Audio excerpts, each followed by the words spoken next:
नगराधीश भरत बलविल्लीजी आणि विलेपार्ल्यामधील सर्व या संध्याकाळपासून चालू झालेल्या सेमिनारमध्ये उपस्थित शिल्लक राहिलेले पार्ल्यामधले सगळे परमप्रिय भगिनी आणि बंधूंनो, आलेल्या लोकांवरचा न आलेल्या लोकांवरचा राग आलेल्या लोकांवर काढण्याचा माझा काही इरादा नाही आहे. म्हणजे ज्या रिकाम्या खुर्च्या आहेत त्यांचा राग मी ज्या भरलेल्या खुर्च्या आहेत त्यांच्यावर काढणार नाही. म्हणजे थोडक्यात मी माझा विषय संपूर्ण मांडणार आहे. आणि त्याच्यासाठी ज्यावेळेला त्यांनी मला सांगितलं की CAA बोलण्यासाठी भरतनी मला सांगितलं की तुम्हाला मी अर्धा तास वेळ देतो, मी त्याच्याकडनं 10 मिनटं जास्त मागून घेतली. 40 मिनटं अशासाठी घेतली की मी बेसिकली एक टीचर आहे, MSc BEd आहे आणि जोपर्यंत घंटी वाजत नाही तोपर्यंत मी बोलणं बंद करत नाही.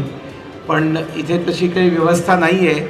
राजकारणामध्ये पाठीमागणं कुडता ओढतात, फक्त पाय ओढतात असं नाही, कधी कधी कुडताही ओढतात, कारण सगळ्यांनाच बोलायचं असतं. पण इथे ती व्यवस्थाही नाही आणि इथे सगळे सज्जन लोक आहेत, हे राजकारणी नाहीत. मी एकटा राजकारणी आहे या सगळ्यांमधला. आणि सध्या माझ्याकडे कुठलंही पद नाही आहे आणि त्याच्यामुळे माझं इथे बोलणं हे कुठल्याही कोड ऑफ कंडक्टचं उल्लंघन नाही आहे. दायित्व माझ्याकडे आजीवन आहे. ते जेव्हा संघाच्या शाखेत जायला सुरुवात केली तेव्हाच माझ्यावर आलं, परम वैभवम नेतुमेतत् स्वराष्ट्रमचं, आणि ते मी आयुष्यभर निर्वहन करत राहणार आहे. इट इज इरिस्पेक्टिव्ह ऑफ पद. CAA वरती मला आपल्यासमोर बोलायला सांगितलं. या सिटिझनशिप अमेंडमेंट ॲक्ट हा जो डिसेंबर 2019मध्ये आपल्या देशामध्ये जो कायदा निर्माण झाला त्याच्याबद्दल अनेक प्रश्न लोकांच्या मनामध्ये निर्माण केले गेले. काहींनी प्रामाणिकपणे प्रश्न विचारले, काहींनी अपप्रचार केला आणि अपप्रचार करणाऱ्यांची संख्या सगळ्यात जास्त होती. आणि त्याच्यामध्ये जे प्रश्न विचारले गेले ते एकतर CAA नक्की काय आहे, हा कोणाची नागरिकता काढून घेण्याचा कायदा आहे का, नागरिकतेमध्ये अमेंडमेंट करताना तुम्ही कोणाची नागरिकता हिसकावून घेणार आहात का, किंवा देशवासियांना सगळ्यांना आपण नागरिक आहोत हे दाखवावं लागेल का, आम्हाला कागद दाखवावे लागतील का, किंवा मग या देशाच्या घटनेचा जो मूळ आत्मा आहे की समता असली पाहिजे, बंधुता असली पाहिजे, धर्मनिरपेक्षता असली पाहिजे, या घटनेच्या आत्म्याच्या विरोधात आहे का हा, किंवा या कायद्यामुळे मोठ्या प्रमाणावरती भारतामध्ये लोक येतील आणि भारताच्या एकूण असलेल्या रिसोर्सेसवर, संसाधनांवर एक खूप मोठं दडपण निर्माण होईल, त्याच्यावरती प्रेशर येईल आणि याच्यामुळे या कायदा आल्यामुळे खूप मोठा धोका आहे भारताला. काही ठिकाणी तर प्रचार असा झाला की आता आदिवासींच्या जमिनी जातील, कारण हे सगळे जे लोक येतील यांना राहण्यासाठी जागा कुठे आहे, सगळी शहरं भरलेली आहेत, गावांमध्ये लोक आहेत. मग आदिवासी भागात सांगितलं जातं की आता या सगळ्यांना तुमच्या जमिनींवर आणून बसवलं पाहिजे, म्हणून तुम्ही त्यांना विरोध केला पाहिजे. म्हणजे आदिवासींच्या जमिनी जातील का? सध्या जेलमध्ये बसलेले केजरीवाल त्यांनी असं म्हटलं होतं की हे सगळे आल्यामुळे चोऱ्या माऱ्या वाढतील, दरोडे वाढतील, खून वाढतील, बलात्कार वाढतील, लॉ अँड ऑर्डर प्रॉब्लेम निर्माण होईल. मग हे खरोखर असं आहे का? मग याच्यामध्ये मुसलमानांना का नागरिकता देणार नाही? मुसलमानांनाही नागरिकता दिली पाहिजे, ती नाही तर त्याला काय कारण आहे? असं विचारताना पारशींना आणि ख्रिश्चनांना नागरिकता देण्याचं का तुम्ही एक्सेप्ट करताय, त्यांना कशासाठी नागरिकता देताय? असे असंख्य प्रश्न. आणि मग हे सगळं तुमचं मतांचं राजकारण आहे का? आणि हे तुमचं मतांचं राजकारण आहे असं बिंबवण्याचा प्रयत्न अनेक राजकीय नेते, अनेक जण जे टीव्हीच्या पडद्यांवरती येऊन चर्चा करण्यासाठी बसतात, ज्यांना सामान्यतः पंतप्रधान नरेंद्र मोदी पॉलिटिकल पंडित म्हणतात, अशा प्रकारचे अनेक अग्रलेख लिहिणारे, ज्यांच्याकडे लेखांचा खूप मोठा खजाना असलेले कुबेर आहेत, असे असंख्य लोक आहेत की जे याच्यावरती धुरळा उडवण्याचा प्रयत्न करून, लोकांना मिसगाईड करून, दिग्भ्रमित करून हे काहीतरी भयंकर आपल्या डोक्यावर लादलं गेलेलं आहे असं करण्याचा प्रयत्न गेली 5 वर्ष झाला. आणि 2019 मध्ये कायदा बनवला आणि आत्ता त्याचा रूल, त्याचा नियम हा आत्ता कशाला लागू केला निवडणुकांच्या आधी? मग इतके वर्ष तुम्ही काय करत बसला होतात? म्हणजे तुम्ही मतांचं राजकारण करत आहात असा आता लेटेस्ट निर्माण केलेला प्रश्न आहे. तर आपल्याला सगळ्यांना माहिती असलं पाहिजे की आपल्या देशाच्या गृहमंत्र्यांनी खूप स्पष्ट सांगितलं होतं की CAA हा कायदा झालेला आहे आणि त्याच्यामुळे तो जिसको हिंदी में कहते पत्थर के ऊपर लकीर, आपण म्हणतो काळ्या दगडावरची पांढरी रेघ आहे, आता त्याला कोणीही बदलू शकणार नाही.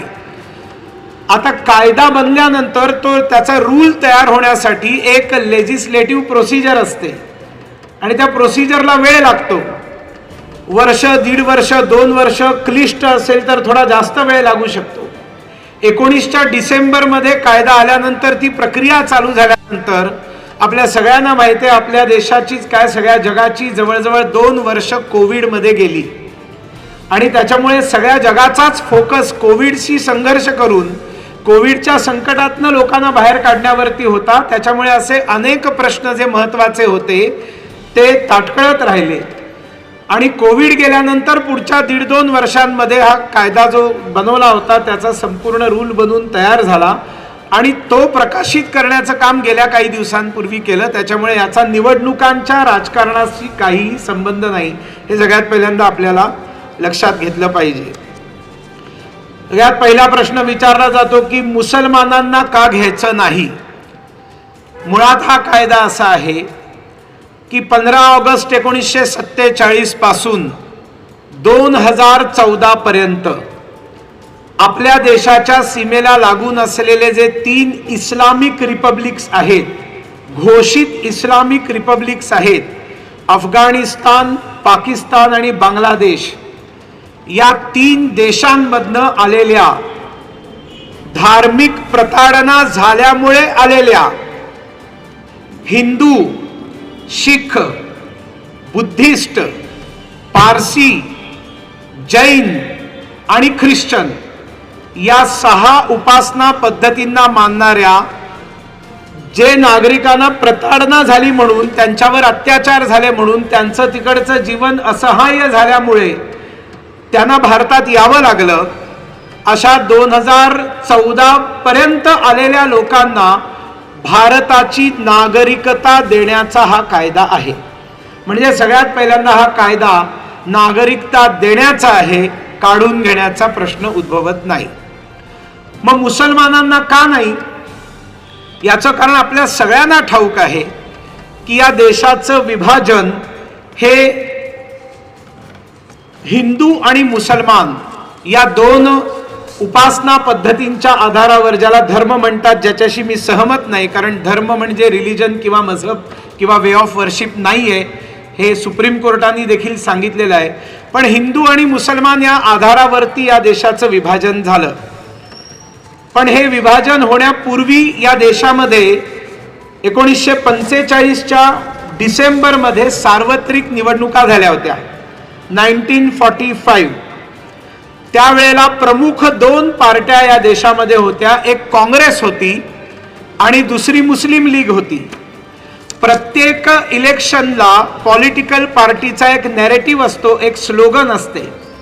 जसं आत्ता भारतीय जनता पार्टीची स्लोगन आहे, अब की बार 400 पार, फिर एक बार मोदी सरकार, ही एक स्लोगन आहे. अशी 1945 साली काँग्रेसनी निवडणुकांमध्ये दिलेली स्लोगन अखंड भारताची आहे, हे आपल्याला माहिती असलं पाहिजे. 1945च्या निवडणुकांमध्ये काँग्रेसनी वचन दिलं या देशाला की आम्ही या देशाची फाळणी होऊ देणार नाही आणि त्याच्याबद्दल सर्व वेगवेगळ्या मोठ्या मोठ्या नेत्यांची मोठी मोठी विधानं आहेत.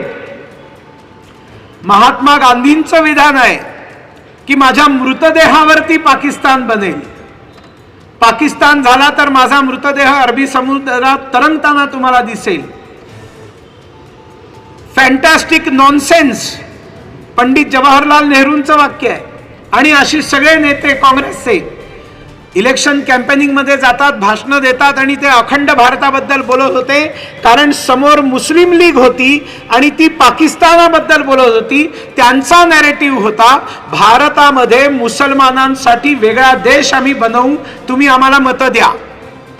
आणि म्हणून एकीकडे ज्या वेळेला म्हणत होते की पाकिस्तान निर्माण होणार, त्यावेळेला काँग्रेस म्हणत होता अखंड भारत आम्ही देणार आणि त्याच्यासाठी आम्ही कमिटेड आहोत.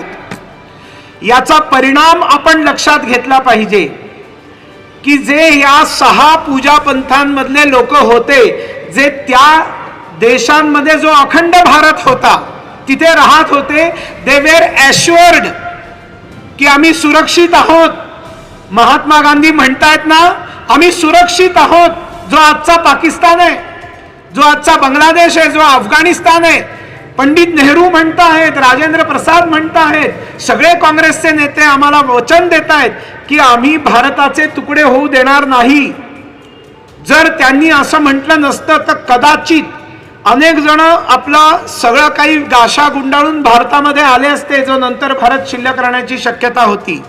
पण ते शांतपणे आपल्या ठिकाणी राहिले, कारण काँग्रेसनी वचन दिलं होतं. आणि त्या इलेक्शन्समध्ये 102 जागा देशभरामध्ये निवडल्या जाणार होत्या. त्यातल्या 57 जागांवरती काँग्रेस निवडून आली. या देशात काँग्रेस बहुसंख्य वोट घेऊन निवडून आली आणि मुस्लिम लीगला 30 जागा मिळाल्या.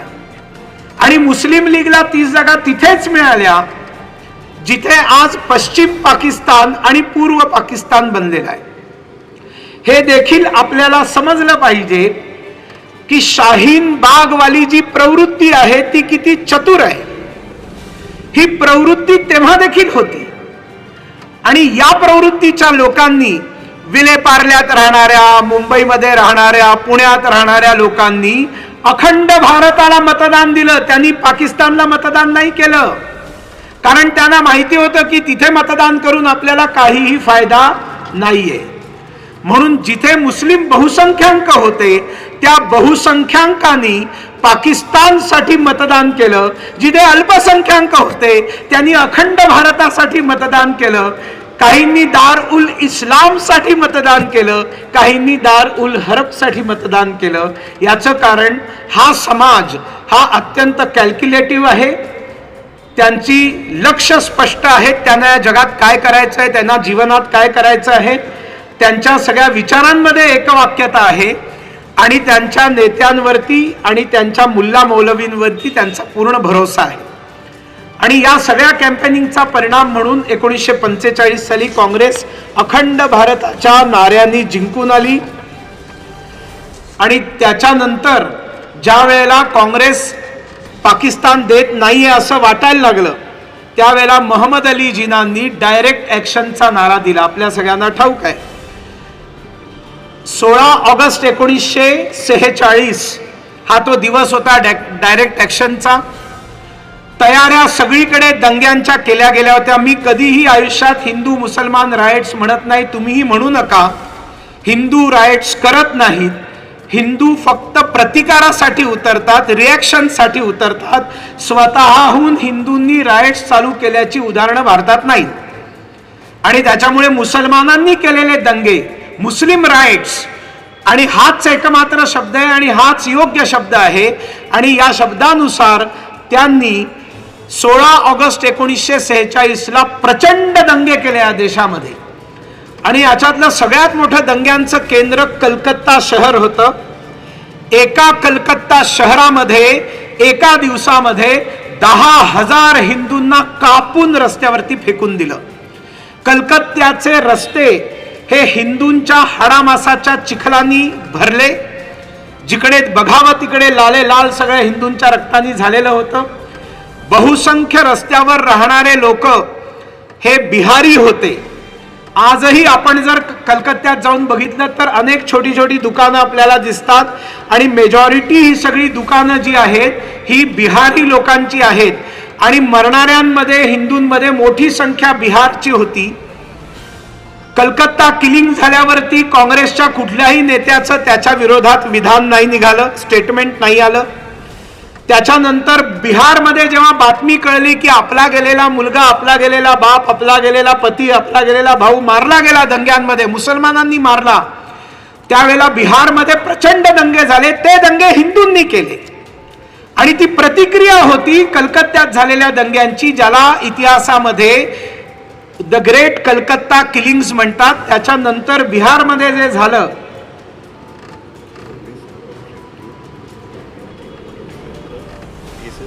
Late police object, I don't care, they can take action, they can arrest me, no one can stop me of speaking truth. Let the commissioner of police understand this. Nothing is objectionable. माझ्या बोलण्यामध्ये कुठलाही असा बिंदू त्यांनी काढावा की जो असत्याला धरून आहे. आणि त्याच्यामुळे बुचरी ऑफ बिहार म्हटलं जातं. कलकत्त्यात मारल्या गेलेल्या हिंदूंच्या कितीतरी पटींनी हत्या या बिहारमध्ये झाल्या. त्यावेळेला राजेंद्र प्रसादांचं स्टेटमेंट आहे, ये मेरे बिहार को क्या हो गया है. त्यांचं कलकत्ता किलिंगवर स्टेटमेंट नाही. पंडित नेहरूंनी सांगितलं कि मैं बिहार पर बॉम्ब डाल दूंगा अगर वहां पर ही मुसलमानों की हत्याएं बंद नहीं होती है तो. त्यांचं कलकत्त्यावर स्टेटमेंट नाही. आणि नंतर मोठ्या प्रमाणावरती ज्याला आज बांगलादेश म्हणतात, तो पूर्व पाकिस्तान झाला होता, तो पूर्व बंगाल होता, त्या ठिकाणी मोठ्या प्रमाणावरती दंगे झाले, महिलांवर बलात्कार झाले, ज्याला रेप ऑफ नौखाली म्हणतात. नवाखालीमध्ये सगळ्यात मोठ्या प्रमाणावर अत्याचार झाले. आणि या झालेल्या दंग्यांमुळे संपूर्ण काँग्रेसचं जे नेतृत्व होतं ते सैरबैर झालं, ते घाबरलं, त्यांना भीती वाटायला लागली, ते कंट्रोल करू शकले नाहीत. त्यांनी कधी हिंदूंमध्ये पुरुषार्थ निर्माण करण्याचा प्रयत्नच नाही केला. त्यांनी हिंदूंमध्ये वीरता निर्माण करण्याचा प्रयत्नच नाही केला. हिंदूंमध्ये वीरता आणि पुरुषार्थ निर्माण करण्याचा पहिला आणि शेवटचा प्रयत्न त्या काळात जर कोणी केला असेल तर तो स्वातंत्र्यवीर सावरकरांनी केला होता. स्वातंत्र्यवीर सावरकरांनी केला होता. डॉक्टर श्यामाप्रसाद मुखर्जींनी केला होता. डॉक्टर बाबासाहेब आंबेडकरांनी वेळोवेळी पाकिस्तानच्या बाबतीत स्टेटमेंट्स दिलेत, वॉर्निंग दिले की तुम्ही हे करू नका, हा अयशस्वी प्रयोग होईल. आणि जर पाकिस्तान यशस्वी व्हायचा असेल तर पॉप्युलेशन ट्रान्सफर करा. जो भारत बनेल नंतर त्याच्यातल्या यच्चयावत मुसलमानांना उचलून पाकिस्तानात पाठवून द्या आणि तिकडे असलेल्या सगळ्या या 6 उपासना पद्धतींच्या हिंदू, शीख, बुद्धिस्ट, पारसी, जैन आणि ख्रिश्चन या सगळ्यांना तुम्ही सुरक्षित भारतात आणा, तर थोडा बहुत पाकिस्तान किंवा फाळणीला अर्थ राहील. नाहीतर ही फाळणी जी तुम्ही करता आहात हिला काही अर्थ राहणार नाही. Rather it will create problem in future. हे डॉक्टर बाबासाहेब आंबेडकरांनी लिहून ठेवलेलं आहे. थॉट्स ऑन पाकिस्तान पुस्तक अवेलेबल आहे. आपण ही सगळी स्टेटमेंट्स त्यांची वाचू शकता. याही पेक्षा भयंकर स्टेटमेंट त्यांनी दिलेली आहे.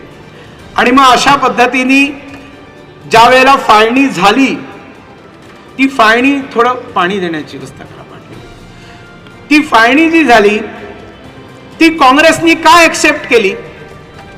धर्माच्या आधारावर फाळणी एक्सेप्ट करण्याचं कारण हे काँग्रेसच्या लीडरशिपमध्ये एक हळूहळू शिथिलता आली होती. आता किती वर्ष अजून लढायचं? फाळणी एक्सेप्ट नाही करायची म्हणजे पुन्हा रस्त्यावर उतरायचं, पुन्हा दंगे होतील, पुन्हा मारामाऱ्या होतील, पुन्हा आंदोलन होतील, आम्हाला जेलमध्ये जावं लागेल.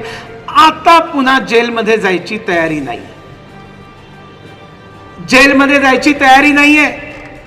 आणि आम्हाला आता मंत्रीपद दिसायला लागलेत. कोणी केंद्रीय मंत्री बनतील, कोणी मुख्यमंत्री बनतील, कोणी राष्ट्रपती बनेल, कोणी उपराष्ट्रपती बनेल, कोणी राज्यपाल बनेल.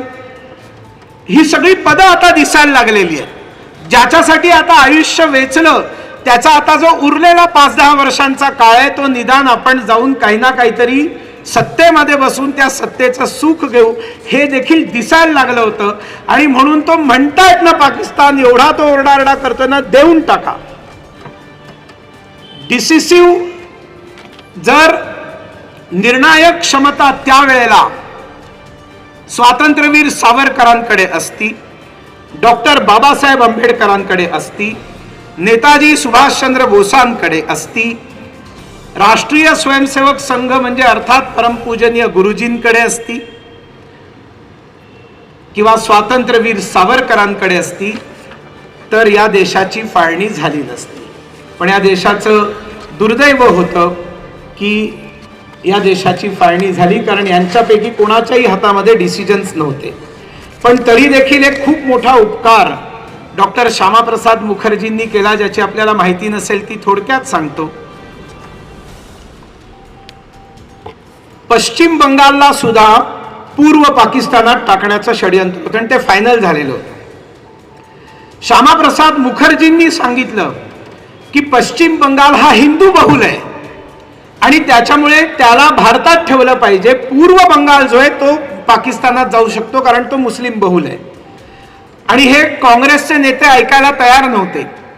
त्यावेळेला अमृत बाजार पत्रिका, म्हणजे एबीपी हे आनंद बाजार पत्रिका आहे, अमृत बाजार पत्रिका म्हणून एक लोकप्रिय वर्तमानपत्र होतं. श्यामाप्रसाद मुखर्जींनी त्या वर्तमानपत्रामध्ये कौल घेतला जनतेचा आणि मोठ्या प्रमाणावर हिंदूंनी त्या कौलामध्ये असं सांगितलं की आम्हाला भारतात राहायचं आहे. त्या तुलनेत जे मुसलमान म्हणाले आम्हाला पाकिस्तानात जायचं, त्यांची संख्या खूप कमी होती. काँग्रेसच नाही तर सर्व पक्षाच्या आमदारांनी किंवा खासदारांनी, त्यावेळेला त्यांचे शब्द वेगळे होते, त्यांनी मतदान केलं. त्यांनी आपल्या नेतृत्वाला सांगितलं की पश्चिम बंगाल हा भारतात राहायला पाहिजे आणि म्हणून डॉक्टर श्यामाप्रसाद मुखर्जींमुळे पश्चिम बंगाल भारतात राहिला, नाहीतर तो देखील आज पाकिस्तानात गेला असता. हे श्यामाप्रसाद मुखर्जींचं ऋण हे सगळ्या देशांनी कायम लक्षात ठेवलं पाहिजे. त्यांचं बलिदान आहे ते वेगळं आहे अजून, पण मुळात West Bengal is part of our country because of doctor Shyamaprasad Mukherjee.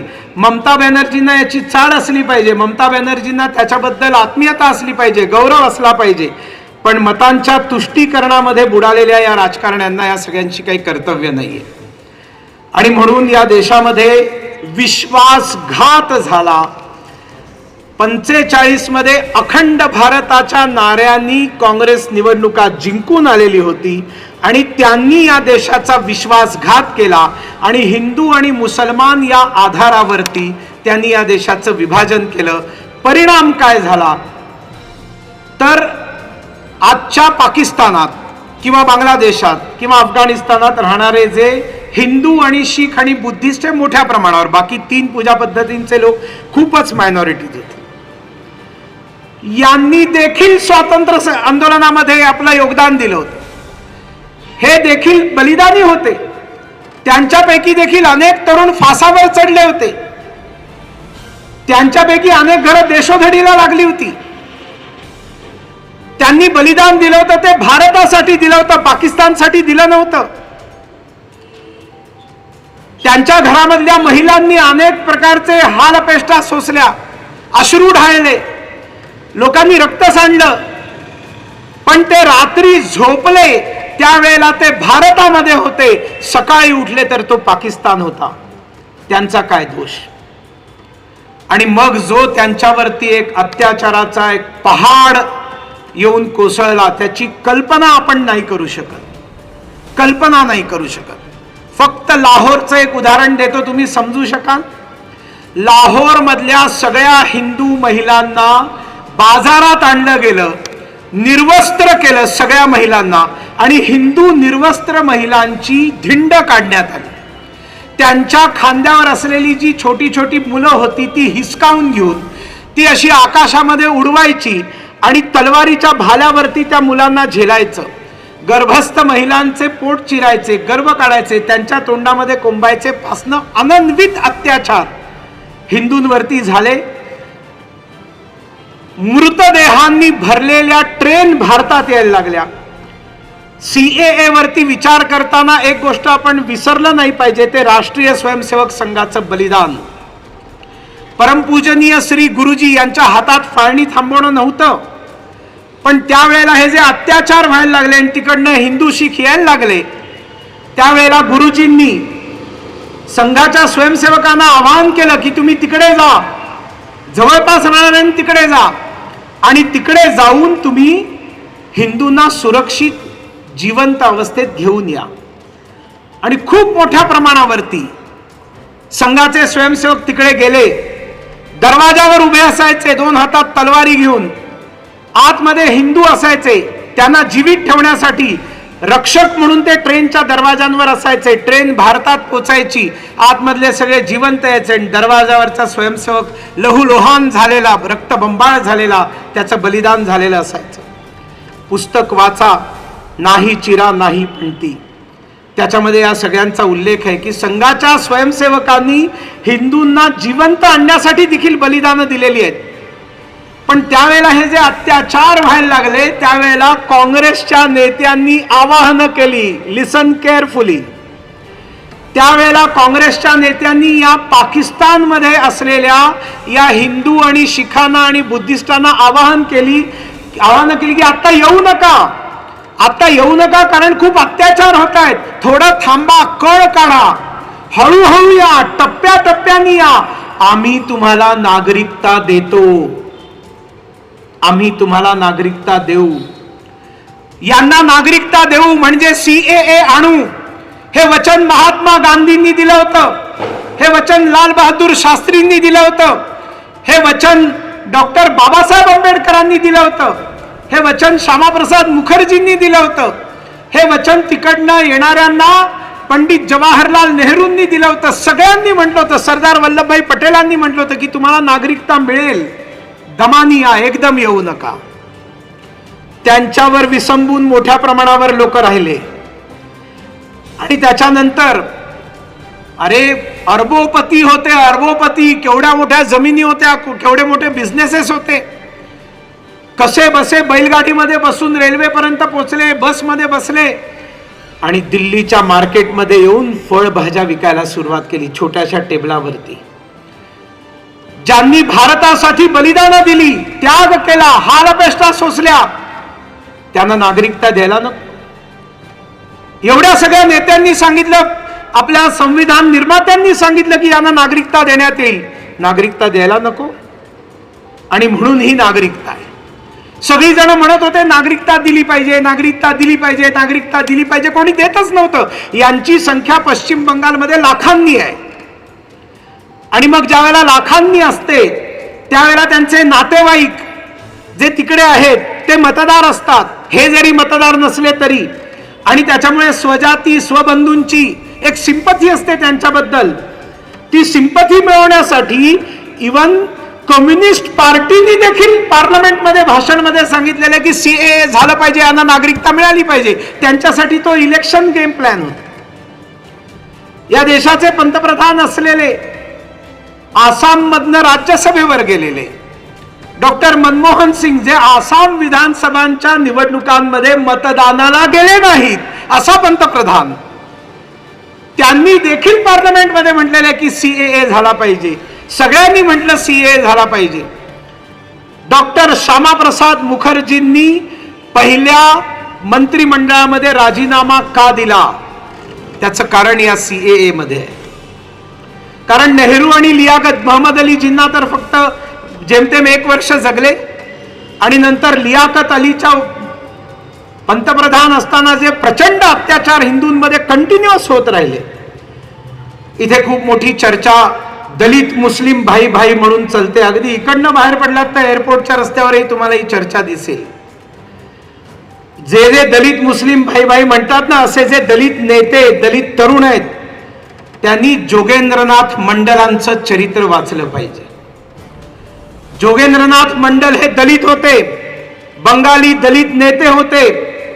ज्याप्रमाणे डॉक्टर बाबासाहेब आंबेडकर होते तेवढ्या मोठ्या कदाचे नसतील, पण तरी देखील ते कायदा मंत्री होते. आणि त्यांना असं वाटलं की आम्ही पाकिस्तानात राहू, आम्ही जाणार नाही, दलितांना मी जाऊ देणार नाही. आणि मोहम्मद अली जिन्ना आणि आम्ही सगळे मिळून, दलित आणि मुस्लिम मिळून पाकिस्तान मोठा करू. डॉक्टर बाबासाहेब आंबेडकरांनी जोगेंद्रनाथ मंडलांना चेतावणी दिली, तुम्ही असं करू नका, तुम्ही सगळ्या दलितांना येऊ देत, हिंदू दलितांना येऊ देत. मंडलांनी ऐकलं नाही. मोहम्मद अली जिन्ना गेले आणि त्याच्यानंतर जे दलितांवर अत्याचार चालू झाले संपूर्ण पाकिस्तानामध्ये, कॅबिनेट मिनिस्टर आहे, कायदा मंत्री आहे, कामगार मंत्री आहे, काही करू शकत नव्हता. वेड्या पिस्यासारखा प्रवास करत राहिला बंगालमध्ये, पूर्व बंगाल, पूर्व पाकिस्तानमध्ये. डोळ्यासमोर घरं जळत होती, डोळ्यासमोर हत्या होत होत्या, डोळ्यासमोर जबरदस्ती मुसलमान बनवलं जात होतं, डोळ्यासमोर धर्मांतरणं होत होती. काही करू शकले नाहीत. फ्रस्ट्रेट झाले, पत्रांवर पत्र लिहिली, काही झालं नाही. आणि शेवटी त्यांची हत्या करण्याचं षडयंत्र तिकडे रचलं गेलं मंत्र्याची. त्याची बातमी लागल्यानंतर हा विमनस्क मनस्थितीत जोगेंद्रनाथ मंडल कलकत्त्याला आला आणि 1968 साली त्यांचं निधन झालं. दलित मुस्लिम एकतेची जी चर्चा करतात त्यांना इस्लाम समजला पाहिजे, त्यांना हे कशा पद्धतीने यांची मोडस ऑपरेंडी आहे समजलं पाहिजे, त्यांना जोगेंद्रनाथ मंडल कळला पाहिजे. तो सगळा ईशान्य भारत, नॉर्थ ईस्ट, ज्याच्यासाठी मी 35 वर्ष काम करतो आहे, तो नॉर्थ ईस्ट देखील कॅबिनेट मिशन प्लॅन मध्ये म्हटलं होतं की तो मुस्लिम बहुल आहे आणि त्याला पाकिस्तानात इन्क्लूड केलं पाहिजे. गोपीनाथ बरदोलोई जे आसामचे पहिले मुख्यमंत्री झाले, ते एक स्वतंत्रता सेनानी होते. त्यांनी सांगितलं महात्मा गांधींना की हे खोटं आहे, नॉर्थ ईस्ट जो आहे तो मुस्लिम बहुल नाहीये आणि तो पाकिस्तानात गेला नाही पाहिजे. महात्मा गांधींनी कॅबिनेट मिशन प्लॅन कचऱ्याच्या डब्यात टाकला आणि नॉर्थ ईस्ट वाचला, नाहीतर नॉर्थ ईस्ट देखील पाकिस्तानात आज असता. ज्या महापुरुषांनी नॉर्थ ईस्टला म्हणजे आसाम आणि उरलेल्या या 7 राज्यांना भारतामध्ये टिकवून ठेवलं, तो पहिला आसामचा मुख्यमंत्री, काँग्रेसचा नेता. काँग्रेस त्याला अनेक दशकं विसरलेली होती. श्रद्धेय अटल बिहारी वाजपेयी ज्यावेळेला या देशाचे पंतप्रधान झाले, तोपर्यंत आमच्या देशातल्या नॉर्थ ईस्ट मधल्या कुठल्याही व्यक्तीला भारतरत्न दिलं गेलं नव्हतं. The first Bharat Ratna conferred to one person from north east was Lokpriya Gopinath Bardoloi, that to a Congressman by Bharatiya Janata party government. Congress denied, BJP NDA recognised. पण त्यांच्यामुळे ईशान्य भारत वाचला. आणि मग हे सगळे अत्याचार होऊन येणं कायम चालू राहिलं. 1971 ज्याला बांगलादेश झाला, त्याच्या आधी आमार बांगला, सोनार बांगलाचं आंदोलन चालू झालं. जरी आम्ही मुसलमान असलो तरी आम्हाला या पंजाबी मुसलमानांच्या आधिपत्यात राहायचं नाही. बंगाली मुसलमानांना त्यांचा वेगळा देश पाहिजे म्हणून मुजीबुर रहमान ज्यावेळेला उभे राहिले, it itself defeated the concept of Islam pan Islamism, की मुसलमान असूनही आम्हाला राहायचं नाहीये त्यांच्याबरोबर, आम्हाला बंगाली मुसलमानांचा देश पाहिजे. पण मग ते आंदोलन दडपण्यासाठी पाकिस्तानने जे अत्याचार केलेले आहेत त्याच्यात रिटर्न डॉक्युमेंट आहे, पाकिस्तानच्या आर्मीला दिलेलं रिटर्न डॉक्युमेंट, की बांगलादेशात म्हणजे पूर्व पाकिस्तानात राहणाऱ्या सर्व हिंदू महिलांना लुटा, त्यांच्यावर बलात्कार करा आणि हिंदू पुरुषांच्या हत्या करा. हे पाकिस्तान सरकारने लिखित मध्ये दिलेलं डॉक्युमेंट आहे पाकिस्तान आर्मीला, की तुम्ही तिथे पूर्व पाकिस्तानमध्ये जिथे बांगलादेशाची मागणी आहे त्याच्यामधल्या हिंदूंना प्रताडित करा. हे रिटर्न डॉक्युमेंट आहे. लाखांच्या संख्येने कत्तली झाल्या, लाखांच्या संख्येने बलात्कार झालेत आणि धर्मांतरण झालेली. मग हे सगळे जे आलेत त्यांना नागरिकता द्यायची नाही. जगातले हे सगळे लोक कुठे जातील? धर्माच्या आधारावर विभाजन झालं आणि म्हणून या इस्लामिक रिपब्लिक मध्ये मुसलमानांवर धर्माच्या आधारावरती अत्याचार होत नाही. त्याच्यामुळे अहमदिया असतील, शिया असतील ते सगळे मुसलमान आहेत, बलूच असतील ते मुसलमान आहेत आणि त्याच्यामुळे त्यांचं रिलिजियस कन्व्हर्जन होऊ शकत नाही. रिलिजियस कन्व्हर्जन या 6 पूजा पद्धतींचं होऊ शकतं. आणि सगळ्यात महत्वाचं म्हणजे जर संविधानाच्या आत्म्याच्या विरोधात आहे, समता आणि बंधुता आणि एकता, कुठल्याही नागरिकाला त्याच्या धर्माच्या आधारावरती डिस्क्रिमिनेशन झालं नाही पाहिजे असं जर असेल तर what is Muslim personal law board, याचं कोणी उत्तर देत नाही. आणि जर सगळे नागरिक समान आहेत आणि मग भारतीय जनता पक्ष, नरेंद्र मोदी जर म्हणतात की UCC आलं पाहिजे, समान नागरिक कानून बनना पाहिजे, त्याच्यात काय चूक आहे? त्याच्याबद्दल कोणी काय बोलत नाही. तुम्ही मुसलमानांना का येऊ देत नाही तिकडेही गरिबी आहे, तिकडे देखील बेरोजगारी आहे. गरिबी आणि बेरोजगारीसाठी सीएए नाही. सीएए केवळ धर्माच्या आधारावरती झालेल्या अत्याचारांना सहन न करू शकल्यामुळे ऑलरेडी आलेल्या लोकांना नागरिकता देण्याची बात आहे. केजरीवाल म्हणतात की ते आल्यामुळे बलात्कार वाढतील, दरोडेखोर वाढतील, चोर वाढतील, खून होतील, लॉ अँड ऑर्डर प्रॉब्लेम निर्माण होईल. त्या महाभागाला एवढं कळलं पाहिजे की हा कायदा जे ऑलरेडी येऊन राहिलेले आहेत, ते मुख्यमंत्री होण्याच्या आधी जे येऊन राहिलेले लोक आहेत त्यांना नागरिकता देण्याचा कायदा आहे. त्याच्यामुळे ते तथाकथित खून, दरोडे वगैरे जर व्हायचे असते ते ऑलरेडी होतच असणार, जे ऍक्च्युली त्याच्यामध्ये कोणाचं इन्व्हॉल्वमेंट नाही. आणि ऍक्च्युली या सगळ्या लॉ अँड ऑर्डर प्रॉब्लेम मध्ये ज्यांचं इन्व्हॉल्वमेंट आहे ते बांगलादेशी आहेत, ते रोहिंग्या आहेत. मग बांगलादेशी आणि रोहिंग्यांच्या बद्दल असं का म्हटलं जात नाही की ते आल्यामुळे? अरे लोकसंख्येवरती दडपण येतं. तुम्ही म्हणताय की ते आल्यामुळे, त्यांना नागरिकता दिल्यामुळे लोकसंख्येवर दडपण येईल. ऑलरेडी 3 कोटी बांगलादेशी या देशात आहेत. त्यांना या सगळ्या घमंडिया पक्षांनी आपापल्या राज्यामध्ये नागरिकता दिलेली आहे, वोटर आयडी दिलेला आहे, आधार कार्ड दिलेलं आहे. या देशातल्या सगळ्या संसाधनांवर त्यावेळेचे माननीय पंतप्रधान डॉक्टर मनमोहन सिंगांचं विधान आठवा. त्यांचं विधान आहे की या देशाच्या संसाधनांवर अल्पसंख्याकांचा पहिला अधिकार आहे. आणि पंतप्रधान नरेंद्र मोदींचं म्हणणं आहे सबका साथ, सबका विकास, सबका विश्वास, सगळ्यांचा अधिकार. मनमोहन सिंगांचं म्हणणं आहे पहिला अधिकार अल्पसंख्याकांचा आहे. आणि त्या अल्पसंख्याकांमध्ये रोहिंग्या आणि बांगलादेशी ऑलरेडी भारतीय झालेले आहेत.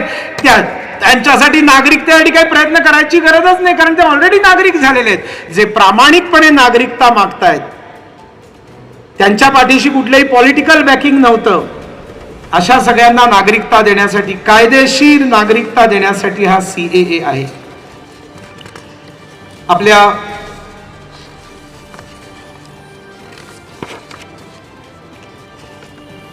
काही आकडे आपल्याला माहिती असले पाहिजे. ज्या वेळेला बांगलादेशाचा विषय येतो, 1971 मध्ये बांगलादेश झाला, त्यावेळेला तिकडे 22% हिंदू होते. हिंदू आणि बुद्धिस्ट मोठ्या प्रमाणावरती, हिंदू आणि बुद्धिस्ट. आज 2.60% हिंदू शिल्लक राहिलेले आहेत. 22%वरनं 2.60% एवढी मोठी लोकसंख्या गेली कुठे? आयदर त्यांचं धर्मांतरण झालं, नाहीतर त्यांच्या हत्या झाल्या, नाहीतर ते भारतामध्ये आले. ही लोकसंख्येचे आकडे जे आहेत ते आपल्याला सांगतात. पाकिस्तानमध्ये 23% हिंदू होते, म्हणजे या 6 पूजा पद्धतींचे लोक, प्रामुख्याने हिंदू आणि शीख आणि बुद्धिस्ट. कारण चितगांग हिल ट्रॅक्स जो बांगलादेशात आहे तिथे मोठ्या प्रमाणावर चकमा बुद्धिस्ट होते. आज 2.7% आहेत. बांगलादेशामध्ये 10% आहेत. अफगाणिस्तानामध्ये 2 लाख हिंदू आणि शीख होते, आज फक्त 378 आहे. केजरीवाल साहेबांना माहिती असलं पाहिजे की काही साधारण वर्ष 1.5 वर्षापूर्वी जेव्हा अफगाणिस्तान सरकार गेलं आणि तालिबानचं सरकार आलं अफगाणिस्तानावरती, त्यावेळेला उरल्या सुरल्या शिखांवर अत्याचार चालू झाले. त्यावेळेला साश्रू नयनांनी अफगाणिस्तानातले शीख आपल्या डोक्यावरती गुरुग्रंथ साहिब घेऊन भारतात आले, रडत रडत आले, जीव मुठीत धरून आले. केजरीवाल त्यांना चोर, दरोडेखोर, बलात्कारी आणि हत्यारी म्हणतो. म्हणजे कोणत्या थराला जाऊन ते राजकारण करू शकतात. मुसलमानांना तुम्ही का देत नाही नागरिकता, मुसलमानांना का देत नाही नागरिकता म्हणणारे एक आणखीन प्रश्न विचारता, ख्रिश्चनांना का देता, ख्रिश्चनांना का देता. म्हणजे बघा काय विचित्र गोष्ट आहे. म्हणजे तुम्हाला नागरिकता दिल्याबद्दल प्रॉब्लेम आहे का दिली नाही म्हणून प्रॉब्लेम आहे, हे तरी एकदा स्पष्ट करा. मग समजा तो प्रश्न व्हॅलिड म्हटला की तिकडनं येणाऱ्या ख्रिश्चनांना का नागरिकता द्यायची? कारण ख्रिश्चनांचे देश आहेत की, अनेक देश आहेत या जगामध्ये जे ख्रिश्चन म्हणून आहेत, मग त्यांना तिकडे जाऊ देत ना. तर गृहमंत्र्यांनी स्पष्ट सांगितलंय ते जर त्यांचं स्वागत करत असतील आणि यांची जर जायची इच्छा असेल तर आम्हाला काहीही प्रॉब्लेम नाही, त्यांनी खुशाल जावं. पण त्यांची भौगोलिक सीमा भारताला लागू नये, नंबर 1. आणि नंबर 2, ते अखंड भारताचे सदस्य आहेत, अखंड भारताचे नागरिक आहेत, म्हणून ते मुसलमान नसल्यामुळे त्यांच्यावर झालेली अत्याचार आहेत, त्याच्यामुळे ते ख्रिश्चन असल्याने आम्हाला फरक पडत नाही. खऱ्या अर्थाने ज्याला ते धर्मनिरपेक्ष म्हणतात तसा धर्मनिरपेक्ष कायदा CAA आहे, कारण त्याच्यामध्ये बुद्धिस्ट, जैन, पारशी, ख्रिश्चन आणि शीख यांना देखील इकडे नागरिकता देण्याचं प्रावधान आहे. पारशींना कुठे पाठवायचं? पारशींसाठी तर आता भारत सोडून देश नाहीये. पारशी राजा आला होता ज्यावेळेला किनाऱ्याला लागला गुजरातच्या राजांनी सांगितलं तुम्ही परके आहात, या देशात तुम्ही कसे राहाल, तुम्ही परकी पॉप्युलेशन आम्ही कशी एक्सेप्ट करू. त्यावेळेला पारशी राजांनी त्या गुजरातच्या राजाला सांगितलं की थोडंसं दूध घेऊन ये, लिंबू घेऊन ये आणि साखर घेऊन ये. 2 ग्लासमध्ये दूध ठेवलं, एकामध्ये त्यांनी लिंबू पिळलं, दुसऱ्यामध्ये साखर टाकली आणि त्यांनी सांगितलं लिंबू टाकल्यावर तुझं दूध फाटलं, साखर टाकल्यावर तुझं दूध गोड झालं, आम्ही साखरेमध्ये दुधाप्रमाणे या देशामध्ये राहू, दुधामध्ये साखरेप्रमाणे राहू. आणि त्या पारशी राजांनी वचन, आजपर्यंत त्या पारशी राजाचं वचन पारशी समाज पाळतोय. या देशाच्या उद्धारामध्ये प्रचंड योगदान हे पारशी समाजाने दिलेले. टाटांचं तर सांगण्याची गरज नाही, अनेक जण आहेत. आपल्या हिंदी चित्रपट सृष्टीमध्ये सोहराब मोदीचं किती योगदान आहे. देशभक्त आणि मूल्यांवरती निर्माण करून चित्रपट त्यांनी प्रचंड धन कमवलं आणि शेवटी एक चित्रपट त्यांनी निर्माण केला, झाशी की राणी, आणि तो चित्रपट फ्लॉप गेला. आयुष्यात कमवलेलं सोहराब मोदींनी सगळं झाशीच्या राणीच्या नावाने लुटून टाकलं, विपन्न झाला, कंगाल झाला. असा पारशी सोहराब मोदी आहे. आम्हाला पारशी लोकांच्यावरती प्रश्नचिन्ह निर्माण करण्याचा काही प्रश्नच उद्भवत नाही. आणि त्याच्यामुळे आपल्याला एक गोष्ट अजून कळली पाहिजे की हे नागरिकता न मिळाल्यामुळे यांचे काय प्रॉब्लेम होतात. जे येऊन राहिलेले आहेत ऑलरेडी, त्यांना आधार कार्ड मिळत नाही, ते कुठल्याही प्रकारच्या सरकारच्या योजनेचा हिस्सा बनू शकत नाहीत, त्यांना सरकारी हॉस्पिटलमध्ये इलाज मिळत नाही, त्यांच्या मुलांना सरकारी शाळांमध्ये नोकरी मिळत नाही, त्यांना लायसन्स मिळत नाही बिझनेस करण्याचा, त्यांना घर मिळत नाही, त्यांना शौचालय मिळत नाही, त्यांना उज्ज्वलाचा सिलेंडर मिळत नाही. एवढं सगळं मोदी सगळ्यांना देत आहेत. पण हे ज्यांचा तितकाच अधिकार आहे भारतावर जितका तुमचा आमचा आहे, त्यांना याच्यापासून पूर्णपणे वंचित राहावं लागतं, कारण त्यांच्याकडे नागरिकता नाहीये. आणि ही नागरिकता देण्याचा जो कायदा आहे हा आपल्या भारताच्या संकल्पनेला धरून उच्चतम विचार आहे, बेस्ट कायदा आहे जो झाला पाहिजे. पण त्याच्या विरोधामध्ये कोण जाऊन बसले? शाहीन बागमध्ये. यांची मानसिकता समजा. शाहीन बागमध्ये म्हणतात की यांना नागरिकता मिळाली नाही पाहिजे, बरोबर आहे. म्हणजे ते कोणाला एंडोर्स करतात, म्हणजे ते कोणाला एनकरेज करतात, म्हणजे ते कोणाला सर्टिफिकेट देतात? ते पाकिस्तानमध्ये होणाऱ्या अत्याचारी लोकांना ते सर्टिफिकेट देतात की whatever you are doing this is perfect, continue, let them come, they will not be given citizenship, they should not be given citizenship. तिकडेही मरा आणि इकडेही मरा. ही मानसिकता शाहीन बागवाल्यांमध्ये आहे. ही मानसिकता शाहीन बागवाल्यांमध्ये, ते शाहीन बागवाले फक्त दिल्लीत नाही आहेत, विलेपार्ल्यामध्ये आहेत, बांद्रामध्ये आहेत, भारतामध्ये सर्व ठिकाणी आहेत. त्यांची ही जर मानसिकता असेल तर ते पाकिस्तानात न आलेल्या मायनॉरिटी सोड्या, तुम्ही आणि आम्ही सगळे संकटात आहोत. कारण त्यांच्या दृष्टीने पाकिस्तानात जे घडलंय ते सगळं बरोबर आहे, त्यात चूक काही नाहीये. म्हणजे हे होण्यात चूक काही नाहीये. ते अल्पसंख्य आहेत म्हणून आता त्यांना इथे काही करता येत नाहीये. आणि मग बहुसंख्य झाल्यावरती काश्मीरमध्ये काय झालं, बहुसंख्य ज्या ज्या ठिकाणी आहेत त्या वस्त्यांमध्ये काय काय घडतं, लव जिहादच्या घटना कशा काय घडतात, या सगळ्या गोष्टींचा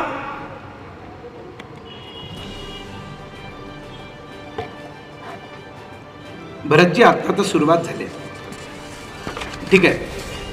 तर त्याच्यामुळे आपल्याला याची महत्ता समजली पाहिजे.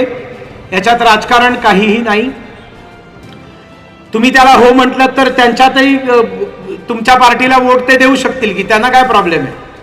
म्हणजे तुम्हाला जर असं वाटत असतील की ही जी काही आबादी आहे यांना नागरिकता दिल्यामुळे समजा भाजपला ते वोट देतील असं आहे, तर 2019च्या इलेक्शनमध्ये तर त्यांचं मतदान होणार नाहीये, कारण त्या प्रत्येकाचा इंटरव्ह्यू होणार आहे. त्यांच्यापैकी जे डॉक्युमेंट्स घेऊन आलेले आहेत त्यांना देखील नागरिकता मिळणार आहे. त्यांच्याकडनं जे येणाऱ्यांमध्ये डॉक्युमेंट्स नाहीत त्यांना देखील नागरिकता मिळणार आहे. तिकडे 47 मध्ये येऊन इथे आले आणि आता त्यांना मुलं बाळ झाली, त्यांना मुलं बाळ झाली, त्यांचे जन्म भारतातले आहेत पण नागरिकता नाहीये, त्या मुलाबाळांना देखील नागरिकता मिळणार आहे.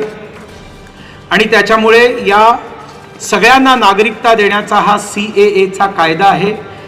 हा भारतीय घटनेने त्यांना दिलेला अधिकार आहे, भारतीय घटनेने दिलेलं अभिवचन आहे. भारताला स्वतंत्र करण्यामध्ये ज्या लोकांनी योगदानं दिली, त्या सर्व नेत्यांनी दिलेली वचनं त्याची पूर्ती आहे. आत्तापर्यंत का झालं नाही याचं कारण राज्यसभेमध्ये बहुसंख्या नसल्यामुळे झालं नाही. जसं राज्यसभेमध्ये मेजॉरिटी निर्माण झाली किंवा कायदा पास करण्याची शक्यता निर्माण झाली, लगेच तातडीने 370 कलम रफादफा झालं, ट्रिपल तलाक रफादफा झाला आणि CAAचा कायदा आला. जर मोदी शहांना राजकारणच करायचं असतं तर त्यांनी हे सगळं या डिसेंबरच्या सेशनमध्ये केलं असतं आणि त्याच्याबद्दल वाहवाही घेऊन ही निवडणूक जिंकली असती.